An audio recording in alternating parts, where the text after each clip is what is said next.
함께 읽은 본문을 중심으로 부흥이라고 하는 제목으로 함께 은혜를 나누도록 하겠습니다. 그는 자신의 책을 통해서 하나님이 우리를 불쌍히 여기셔서 비하히롯과 바알스본과 밉달 사이에 이르게 하시고 적군과 홍해 사이에 끼어 극심한 좌절을 겪게 해 주시기를, 범람하는 요단강 앞에서 완전히 불가능한 상황에 부닥쳐 궁극적인 절망을 경험하게 해 주시기를 원합니다. 그러한 과정을 통해서 심히 무력하고 소망 없는 우리의 모습을 적나라하게 보여주시기를 원합니다. 우리도 그의 영광과 거룩함을 보여주시기를 원합니다. 우리가 이 모든 것을 통해 사람들로 돌이켜 사시는 하나님만 바라보게 되기를 원합니다. 라고 말했습니다. 또 하나님의 영이 부흥을 일으키려 하실 때 첫 번째 역사는 예외 없이 사람들을 낮추어 그들로 하여금 죄를 깊이 깨닫게 하고 전적인 무능과 절망을 느끼게 하시는 것입니다. 라고 말했습니다. 저와 여러분이 생각하는 부흥과는 결이 다릅니다. 사실 저와 여러분이 생각하는 부흥은 성도 수의 폭발적인 증가입니다. 그들을 수용할 수 있는 넓은 공간의 확보입니다. 곧 벽돌을 쌓아 올린 건물의 건축입니다. 외연의 확장 또는 영향력의 끝없는 확대입니다. 대부분 겉으로 드러나는 부분에 초점이 맞추어져 있습니다. 물론 무조건 틀렸다고 치부해버릴 수는 없습니다. 이로 인해 발생하고 있는 문제 또한 쉽게 간과할 수도 없습니다. 문제점에 대해서는 기회가 주어지면 따로 다루기로 하겠습니다. 아무튼 진정한 의미의 부흥은 외부 조건의 변화 또는 발전으로부터 시작되지 않습니다. 오히려 인간의 절대 절망으로부터 시작합니다. 여호와께서는 이집트로부터 건져낸 성민 이스라엘을 향해서 비하히롯 앞에 진을 치라고 명령하셨습니다. 그것은 믹돌과 넘칠 듯이 흐르고 있었던 홍해 사이였습니다. 바알스본 맞은편의 바닷가였습니다.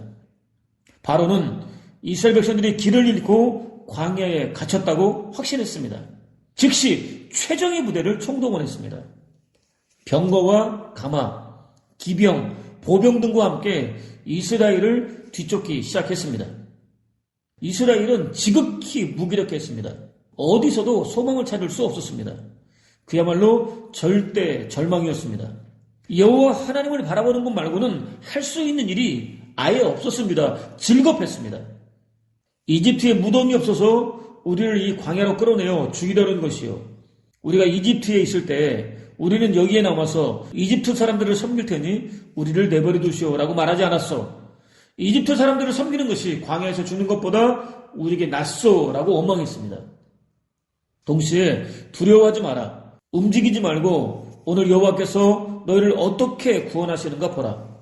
너희가 오늘 눈앞에 보는 이집트인들을 다시는 보지 않게 되리라. 여호와께서 너희를 위하여 싸워주실 터이니 모두들 진정하여라 라는 약속이 주어졌습니다. 넘쳐 흐르고 있던 홍해가 멈췄습니다. 길이 열렸습니다. 백성들은 더 이상 어떤 말도 내놓지 못했습니다. 아니, 내놓을 수 없었습니다. 상상조차 할 수 없었던 홍해가 길을 내놓았을 때 그들은 더 이상 할 수 있는 말이 없었습니다. 그리로 들어갔습니다. 죽은 듯이 건넜습니다. 좌우로 갈라졌던 홍해는 따라 들어오던 이집트 군대를 덮어버렸습니다. 하나도 남기지 않고 다 수장시켜 버렸습니다. 그날 성민 이스라엘은 바닷가에 널려있는 이집트 군인들의 시체를 보았습니다. 이집트 사람들을 물리치신 큰 능력을 보여주신 여호와를 두려워하였습니다. 여호와 하나님을 믿었습니다. 믿을 수밖에 없었습니다. 그들을 사방이 완전히 막혀버린 절망 속으로 밀어넣으신 여호와께서 이루신 일이었습니다. 그 순간만큼은 성민 이스라엘의 마음에 그들 자신은 없었습니다. 여호와 한 분만으로 충만했습니다. 낮에는 뜨거운 태양이 내리쬐이고 저녁에는 혹독한 추위가 엄습하는 광야로 들어가라는 여호와의 명령에 군말 하나 없이 순종할 수 있었습니다. 부흥입니다. 나는 없고 하나님만 있는 상태. 이것이 부흥이라고 하는 것이지요. 선지자가 활동하던 당시에 바벨론은 팔레스타인 지역에 가장 강력한 영향력을 행사하고 있었던 대국 아수르를 멸망시켰습니다. 아수르와 자웅을 겨루던 이집트와 벌인 전쟁에서도 대승을 거뒀습니다. 가장 강력한 패권을 휘두르는 신흥 강국으로 떠올랐습니다. 북이스라엘을 집어삼켰습니다. 형제국가인 남유다를 압박했습니다. 남유다는 바람 앞에 놓인 등불처럼 매우 엄중한 위기 상황에 직면했습니다. 그때 위정자들은 하나님보다 하나님께서 갈대막대기에 불과하다고 가르쳐주셨던 주변 강대국들을 바라보았습니다. 조공을 바치면서까지 도움의 손길을 구했습니다. 당연히 조공은 백성들의 피와 땀이었습니다. 그들은 또 회개하고 여호와 하나님께 돌아오라고 외치는 선지자들을 잡아 핍박하고 죽이는 일을 서슴지 않았습니다. 하나님께서 계시하지 않은 거짓 평화를 외쳤습니다. 특히 왕위에 오른 여호야김은 하나님 말씀에 따라 종교개혁을 실시하고 우상숭배와 신전을 폐지하였던 아버지 요시아와는 180도 달랐습니다. 포악했습니다. 이기적이고 사치스러웠습니다. 백성들을 심한 노역으로 괴롭혔습니다. 우상숭배에 빠지기까지 하였습니다. 하나님 말씀이 담긴 두루마리를 불에 던져 태워버렸습니다. 하나님에 대해서 누구보다 무례했습니다. 펼치는 정책들 역시 여호와 보시기에 지극히 악했습니다. 그야말로 어수선한 정국이었습니다. 동시에 여호와의 공의가 실종되었습니다. 불의가 고개를 들고 일어났습니다. 강포가 극심했습니다. 백성들은 대단히 폭력적이었습니다. 평소 가까이 지내왔던 동료들을 너무나 사소한 일로 해칠 정도였습니다. 타락한 통치 세력은 불의한 편에 섰습니다. 백성들을 무자비하게 다스렸습니다. 죄악이 가득 찼습니다. 백성들은 불의했습니다. 간사했습니다. 악독했습니다. 악인들이 형통했습니다. 의인들은 어디에도 발붙이기 어려웠습니다. 폐역이 난무했습니다. 부자들은 가난한 자들을, 강한 자들은 약한 자들을 착취했습니다. 시도 때도 없이 괴롭혔습니다. 거리마다 겁탈이 넘쳐났습니다. 백성들은 원하는 것이 무엇이든 강제로 탈취했습니다. 철저히 파괴했습니다. 지배할 정도였습니다. 율법의 권위는 땅에 떨어졌습니다. 백성들에게 어떤 영향력도 행사할 수 없었습니다. 악인은 당연한 듯 태연하게 의인을 등쳐먹었습니다. 마치 자랑하듯 떠벌리고 다녔습니다. 그야말로 악인이 형통한 세상이었습니다.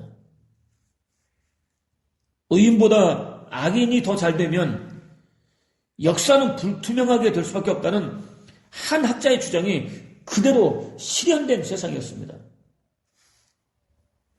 남유다의 장래는 한 치 앞도 내다볼 수 없는 암흑이었습니다. 여호와 하나님은 과연 살아계시는가? 하나님은 과연 공평한 분이신가? 라고 외칠 수밖에 없는 상황이었습니다. 선지자 역시 여호와여 살려달라고 외치는 이 소리를 언제나 들어주시렵니까? 호소하는 이 억울한 일을 언제나 풀어주시렵니까? 무슨 이유로 이렇게 애매한 일을 언제까지 당하게 하시고 이 고생살이를 언제까지 못 본 채 하실 생각이십니까? 라고 부르짖었습니다. 도대체 언제까지 남유다를 감당하기 힘겨운 상황 속에 아무렇게나 방치해 놓으실 작정이시냐고 따졌습니다. 구원과 관련된 심각한 문제를 제기했습니다. 하나님께서는 이 반역하는 무리들아 똑똑히 보아라. 너희 생전에 놀라 질겁할 일이 벌어지리라. 귀를 의심할 만한 일이 일어나리라. 보아라 내가 바벨론을 일으키리니 그들은 사납고 날랜 족속이라 라고 대답해 주셨습니다.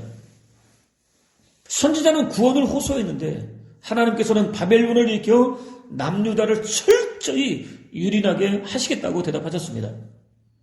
악을 제거하시기 위해 또 다른 악을 동원하시겠다고 대답하셨습니다.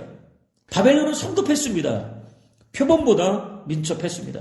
해걸음에 나타나는 굶주린 늑대 때보다 훨씬 더 사나웠습니다. 그들의 기병은 쏜살같이 달렸습니다. 지독했습니다. 무시무시했습니다. 독수리처럼 날쌔게 날아 내리 덮쳤습니다. 무섭고 두려운 존재였습니다. 하나님께서는 그들을 통해서 당신께 범죄한 남유다를 바람에 날려가듯 사라지게 하시겠다고 선포하셨습니다. 내가 너의 부르짖음을 다 들었다. 이제 너를 모든 어두운 환경과 상황과 조건으로부터 온전히 건져내겠다. 너의 부르짖음 그대로 응답해 주겠다. 그러니 더 이상 염려하거나 걱정하지도 마라 정도의 대답을 기대했던 선지자는 당황했습니다. 아니 아무리 양보해도 도무지 이해할 수 없었습니다. 받아들일 수도 없었습니다. 그거 믿는 하나님은 거룩한 분이시기 때문입니다. 하나님의 뜻 역시 거룩하기 때문입니다. 거룩한 하나님께서 거룩한 당신의 뜻을 이루시기 위하여 악인을 사용할 수는 없다고 판단되었기 때문입니다. 우리가 범죄한 것은 사실입니다. 징계받아 마땅합니다. 그렇지만 바벨론은 우리보다 훨씬 더 악합니다. 만일 심판을 받아야 한다면 그들입니다.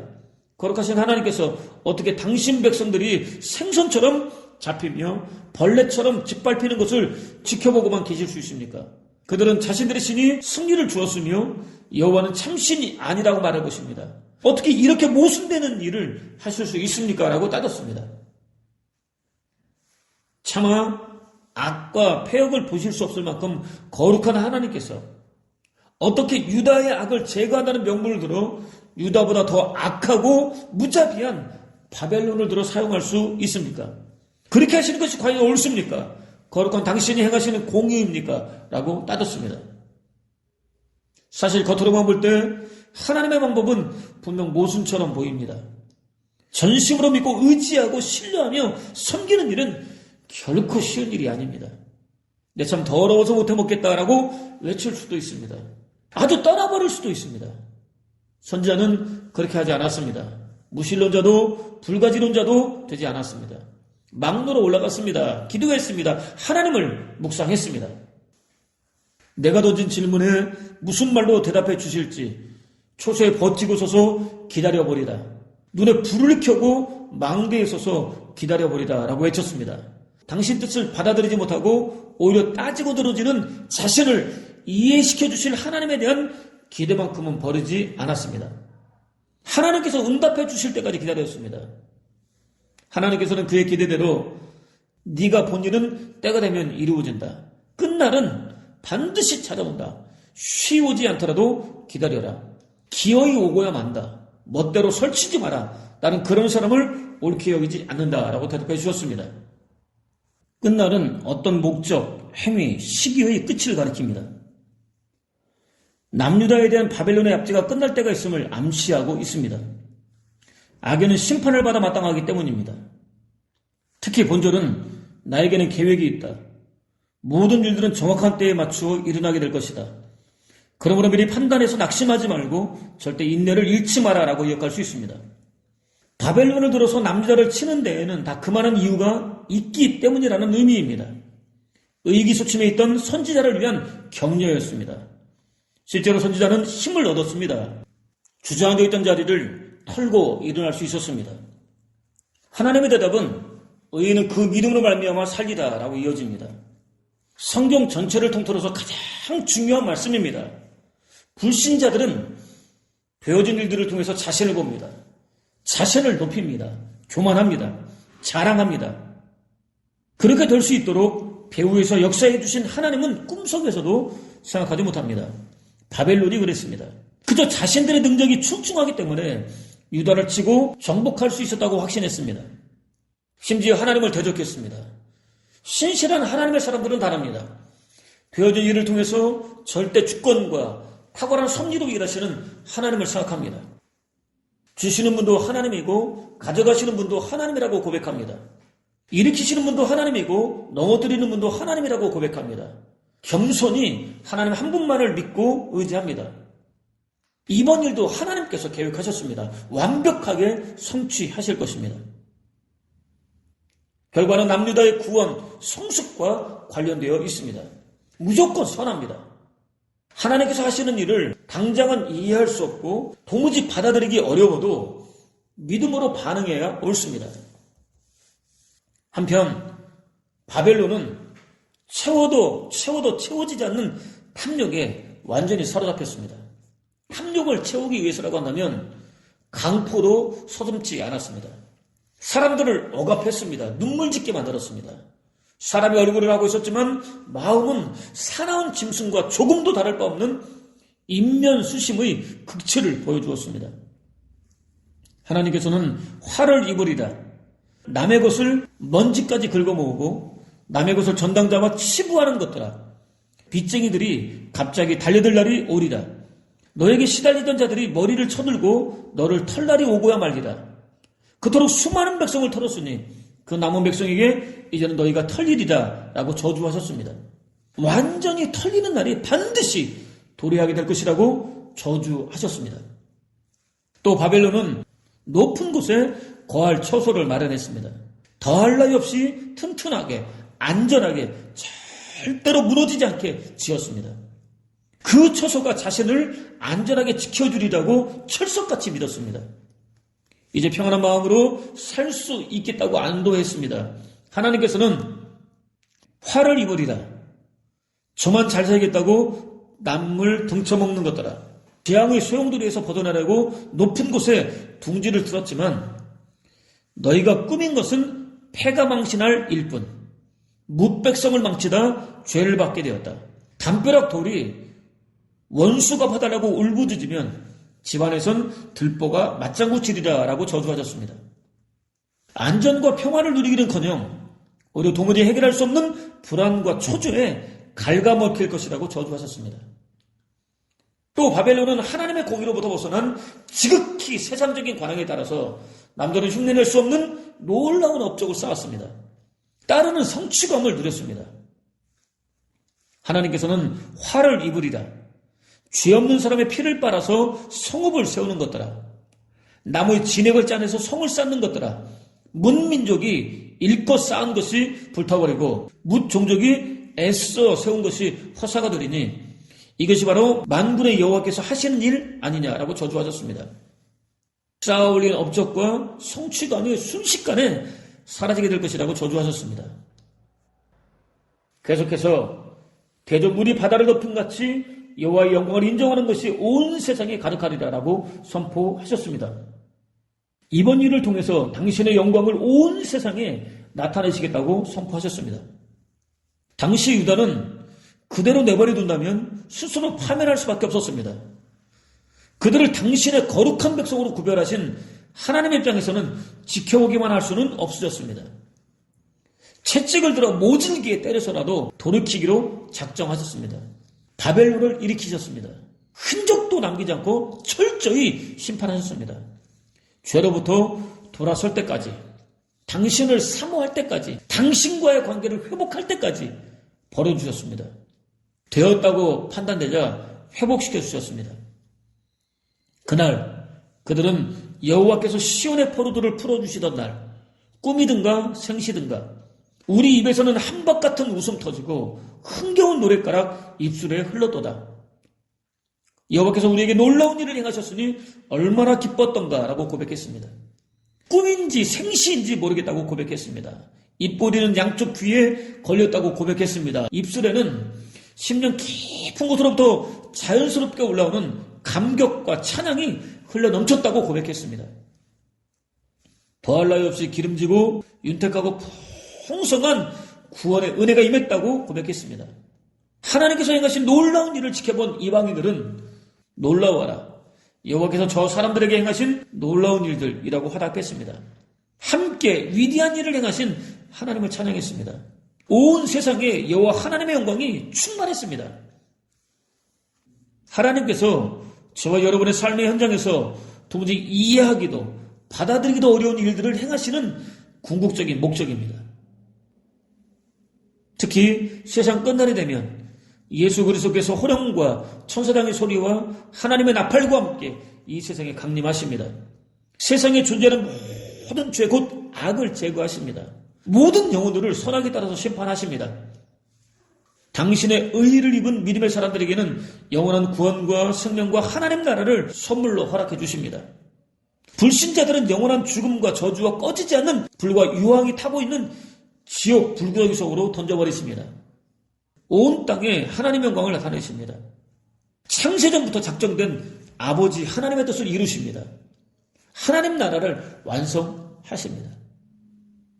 또 바벨론은 불의한 목적 달성을 위해서 다른 이들을 괴묘하게 이용했습니다. 그들이 피폐하게 만들었습니다. 수치를 당하게 만들었습니다. 하나님께서는 화를 입으리라. 홧김에 이웃에게 술을 퍼먹여서 골아 떨어지게 한 다음에는 그들의 알몸을 헤쳐보는 것더라. 그러고도 내가 영광을 누릴 듯 싶으냐. 실컷 능욕이나 당하리라. 이젠 네가 잔을 받을 차례다. 마시고 벌거숭이가 될 차례다.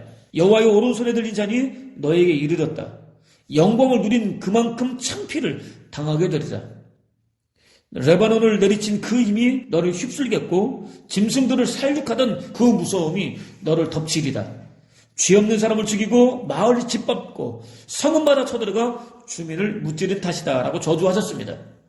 바벨론이 행한 그대로 당하리라고 저주하셨습니다. 또 바벨론은 자신의 악행을 지지하고 지켜줄 종교적 배경이 필요했습니다. 신이 필요했습니다. 우상 숭배에 빠졌습니다. 타락의 끝을 달렸습니다. 하나님께서는 화를 입으리라. 나무 조각을 보고 일어나십시오 하며 말 못하는 돌멩이를 보고 그만 주무십시오 하는 자들아. 그런 것에게서 무엇을 배우겠다는 말이냐. 금과 은으로 싸고 꾸몄지만 가슴에는 숨기도 없는 것. 그런 우상을 새겨 무슨 덕이라도 볼성 싶으냐. 말 못하는 헛수아비를 만들어 놓고 무슨 이익이라도 볼성 싶으냐라고 저주하셨습니다. 우상은 비록 금과 은 등으로 화려하게 꾸미기는 하였지만 허수아비에 불과하다고 선포하셨습니다. 인간이 바라는 그 무엇도 줄 수 없다고 선포하셨습니다. 가당치도 않다고 선포하셨습니다. 계속해서 오직 여호와는 그 성전에 계시다라고 선포하셨습니다.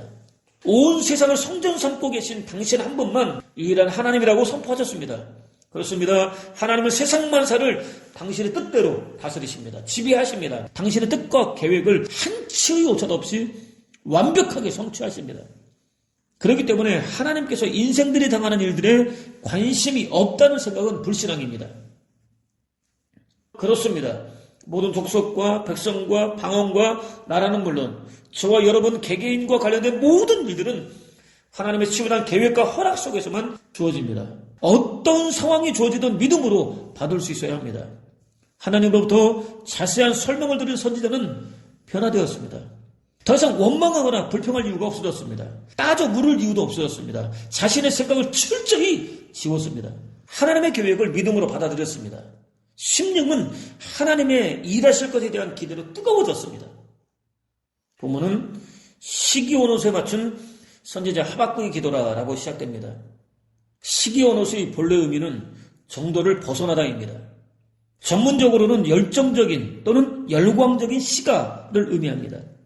빠른 속도의 리듬과 열정적인 감정의 변화를 유도하는 음악의 한 형태를 가리킵니다.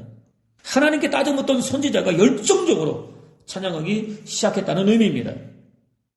하박국 3장이 이 노래는 지휘하는 사람 곧 지휘자를 위하여 내 수금에 맞춘 것이니라 라는 외침으로 마무리되는 이유입니다. 본문은 여호와여 내가 주께 대한 소문을 듣고 놀랐나이다. 여호와여 주는 주의 일을 이 수년 내에 부응하게 하옵소서. 이 수년 내에 나타내시옵소서. 진노 중이라도 긍휼을 잊지 마옵소서라고 이어집니다. 드디어 부응이라는 단어가 등장합니다. 본절에서는 동사 형태로 사용되고 있습니다. 살다, 회복시키다, 구원하다, 소생하다 등의 뜻입니다. 철저히 지워졌다가 다시 회복된 상태 또는 완전히 죽었다가 되살아난 상태에만 적용할 수 있습니다.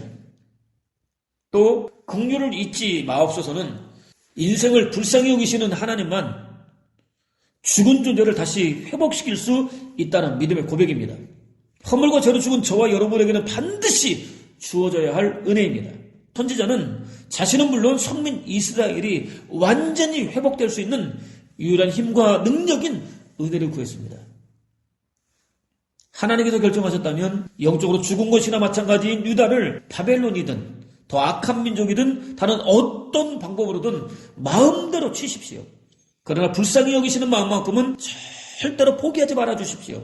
다시 어떤 상황에서도 흔들리지 않고 하나님 한 분만 믿고 의지하며 섬길 수 있는 살아있는 존재로 만들어 주십시오. 라는 간구입니다.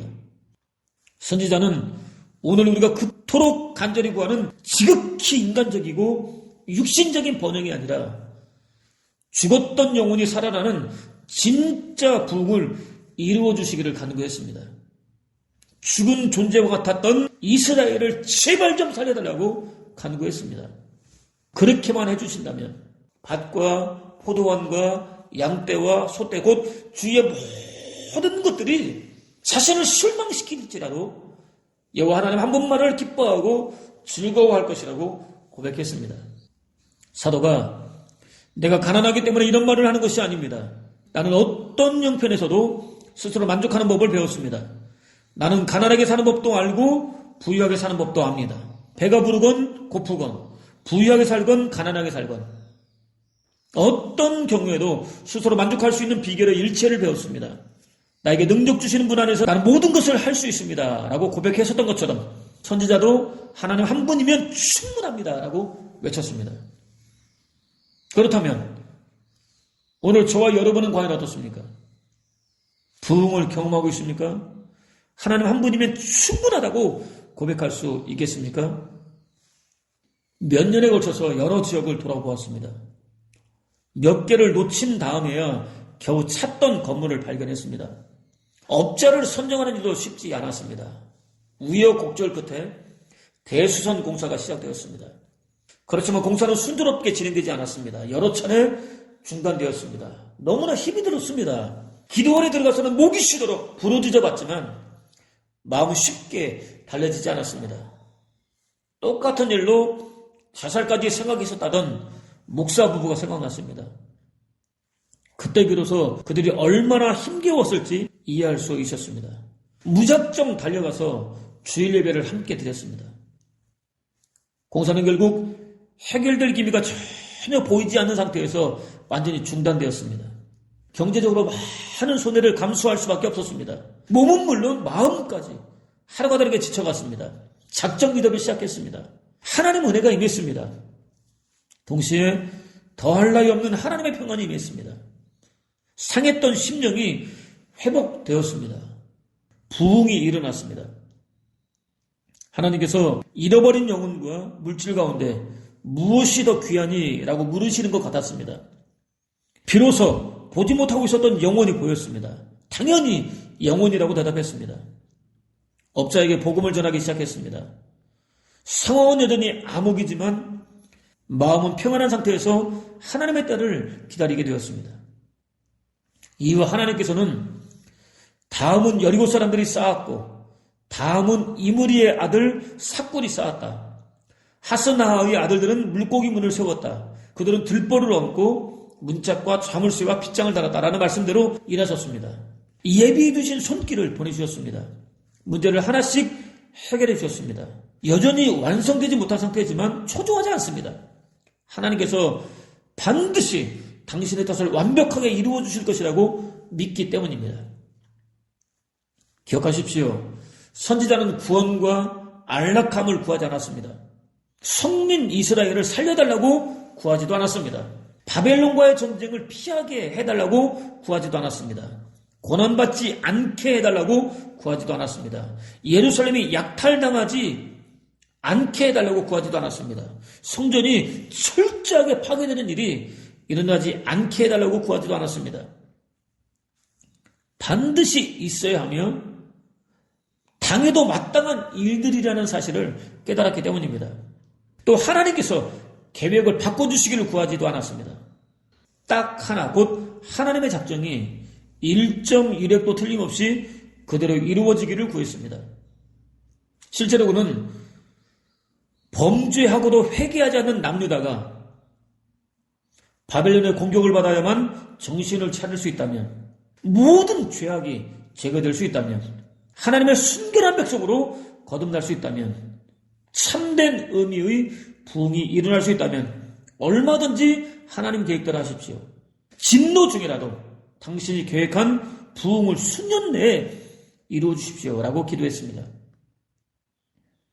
삶에 절대적으로 필요한 그것, 없으면 삶 자체가 유지되지 않는 그것, 곧 부흥을 구하는 성숙한 경지에까지 이르렀습니다. 사랑하는 민족이 당하게 될 혹독한 고난까지도 받아들였습니다.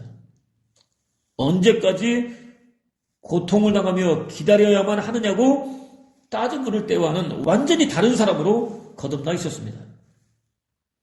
그의 심령 속에서 참된 의미의 부흥이 일어났다는 결정적인 증거입니다. 또 기억하십시오. 선지자가 외치는 부흥은 몸소리가 쳐질 만큼 끔찍한 하나님의 심판입니다. 철두철미한 징계입니다. 왜곡된 자아의 완벽한 파멸입니다. 날 것 그대로의 복음 회복입니다. 무엇보다 하나님으로의 충만입니다. 믿음의 회복입니다. 생명의 회복입니다. 능력의 회복입니다. 영혼의 회복입니다. 비로소 환경과 상황과 조건과 전혀 상관없이 영원한 구원과 생명과 함께 참된 기쁨과 즐거움과 만족과 평안과 안식과 쉼으로 충만한 하나님 나라까지도 누릴 수 있습니다. 아무리 힘겨운 환난이 주어진다 할지라도 얼마든지 참을 수 있습니다. 견딜 수 있습니다. 궁극적으로는 이길 수도 있습니다. 그는 부흥을 하나님의 놀라운 역사라고 정의했습니다. 그렇습니다. 진정한 의미의 부흥은 여호와만 이루어 주실 수 있습니다. 자신을 철저히 돌아볼 수 있는 은혜를 구하십시오. 지극히 작은 죄 하나까지도 가슴 아파하며 통회 자복할 수 있는 은혜를 구하십시오. 병든 자아를 왕좌에서 폐위시킬 수 있는 은혜를 구하십시오. 날 것 그대로의 복음으로 무장할 수 있는 은혜를 구하십시오. 오직 하나님 한 분만 마음의 유일한 주인으로 모실 수 있는 은혜를 구하십시오. 믿고 의지하고 신뢰할 수 있는 은혜를 구하십시오. 그것을 통해서 고해와 같은 인생을 사는 모든 순간 여호와 하나님 한 분만으로 충만할 수 있는 복된 삶. 아무리 어렵고 힘겨운 환난과 시험이 주어진다 할지라도 얼마든지 믿음으로 받을 수 있는 복된 삶. 얼마든지 참고 견디며 마침내 이길 수 있는 복된 삶.